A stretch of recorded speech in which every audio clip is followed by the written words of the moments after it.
नमस्कार। आज हम जब आज़ादी का अमृत महोत्सव सेलिब्रेट कर रहे हैं, बहुत ही महत्वपूर्ण और ऐतिहासिक एक न्यूज़ आई है जिसमें हमारी जो देश की अर्थव्यवस्था है वो यूके को पछाड़ती हुई पूरी दुनिया में 5वें स्थान पे आई है।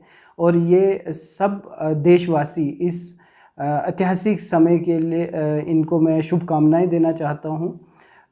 ये एक ऐतिहासिक समय है क्योंकि 75 साल पहले जो लोग हम पे रूल करते थे जैसे ब्रिटेन, आज हम उनसे आगे निकल गए हैं। लगभग 3.5 ट्रिलियन इकॉनमी हम बन चुके हैं जब हम नॉमिनल जीडीपी बेसिस पे हम इसको कैलकुलेट करते हैं। अगर मैं बात करूं 1991 की, तो we use to be at 17th position और 2012 के आसपास हम सिर्फ 11 पोजीशन पे थे। बट आज की डेट में हम नॉमिनल जीडीपी टर्म की बात करें तो हम 5th पोजीशन पे हैं। और अगर मैं इसको कन्वर्ट करूं परचेजिंग पावर पैरिटी के बेसिस पे, तो हम दुनिया की 3rd लार्जेस्ट इकॉनमी हैं।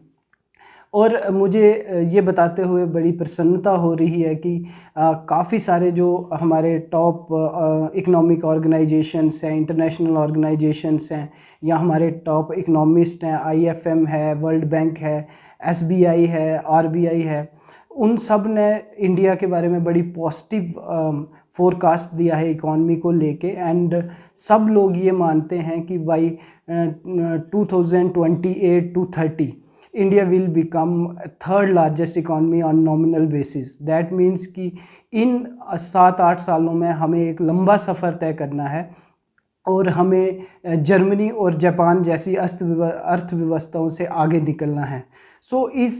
अब जब हम इसमें देखते हैं कि मेन रीज़न क्या रहे होंगे, कैसे इंडिया ने ये सब अचीव किया है, तो मैं आपको बता दूं कि इवन कोविड भी जब था, India fastest growing economy in the world था।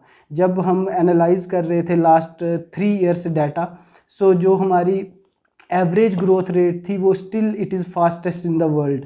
और आज जब हमारे Q1 2022 के रिज़ल्ट्स आए हैं, हम देखते हैं कि India is growing at A 20% GDP rate. But यही अगर हम एक साल पहले की कहानी बताएं तो वी वर एट -23.4%। तो कैसे हमने ड्यूरिंग कोविड अपने रिफॉर्म्स किए, कैसे हमने अपनी अर्थव्यवस्था को संभाल के रखा ताकि आज हम 5th लार्जेस्ट इकॉनमी बने। तो इसमें सबसे बड़ा श्रेय है, जैसे हमारे ऑनरेबल प्राइम मिनिस्टर कहते हैं कि आपदा में अवसर, तो हमने वही आपदा में अवसर ढूंढा है। And during covid times there were huge number of reforms at micro and macro levels, जिसमें long term productivity of sectors पे काफ़ी एम्फेसिस की गई। जैसे मैं उदाहरण के तौर पे आपको एक स्कीम जैसे प्रधानमंत्री गति शक्ति योजना जिसे हम कहते हैं, उसके अकॉर्डिंग जिसमें 16 मिनिस्ट्रीज़ इन्वॉल्व हैं and particularly for infrastructure in transport, उस पर ये स्कीम काम करती है सो दैट हमें seamless, easy, convenient and fastest transportation मिले। Because in overall global scenario, India is at very important position in terms of supply chain management, in terms of logistic support. So India अब जब विश्व गुरु बनने की, जब global leader बनने की बात सोचता है, तो एक supply chain is a very important thing.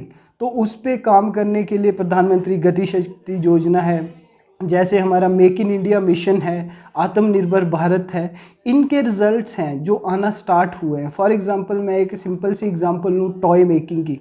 India use to import at least 90% of non branded toys from China and at least 80% of branded toys from China. But अगर हमारे इंपोर्ट्स की आप बात करें, लगभग $370 बिलियन इंपोर्ट हम करते थे टॉयज़ में, which has seen a drastic fall over the years and at least 70% fall in the imports of the toys. ये इसलिए है क्योंकि under make in India we are emphasizing on toy making, means कि अपने country में हम toy पे, so that import substitution can takes place और हम उन चीज़ों पे भी डिपेंड ना रहें जो कि हम खुद बना सकते हैं। कुछ ऐसी इंडस्ट्रीज़ हैं जो कि डिमांड करती हैं कैपिटल इंटेंसिव इंडस्ट्रीज जिन्हें हम बोलते हैं, उसमें बहुत पैसा लगता है, हाईली सोफिस्टिकेटेड टेक्नोलॉजी लगती है, तभी हम उस चीज़ में कर सकते हैं, इकॉनमी बना सकते हैं, एक्सपोर्ट कर सकते हैं। फॉर एग्जांपल सेमीकंडक्टर्स की अगर मैं बात करूं, जिसे हम माइक्रोचिप्स भी बोलते हैं। So India has a negligible thing, means negligible production of semiconductors, but on the other hand US, China and Taiwan, they are holding the majority shares in the whole global economy.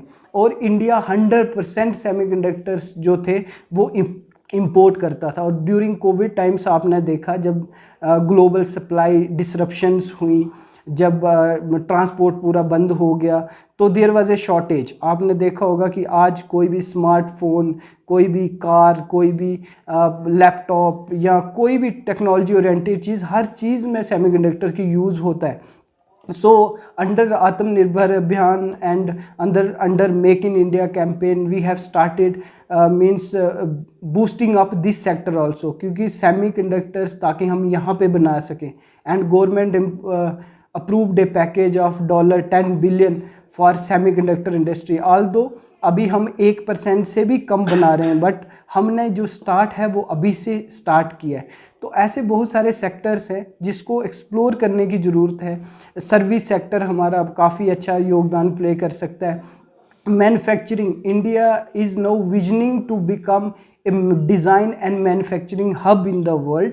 Beside जैसे हम global competitive index की बात करें, तो we have moved up from 181 position to 146 position, and we are asking investor come in our country and invest in our country. क्योंकि जब भी investor किसी कंट्री में इन्वेस्ट करने का सोचता है, तो there are 4 basic things. One is it needs a market. So India is a huge market, because हमारे पास 1.4 बिलियन पॉपुलेशन हमारे पास है। Rakib Sir's Excellence Paripura Srinagar offers 3-year integrated classroom program for IAS, KAS specialized for college-going students of any stream. Dream big and prepare early. For counseling, visit Rakib Sir's Excellence Paripura Srinagar. For more info, call on 9469 888 333.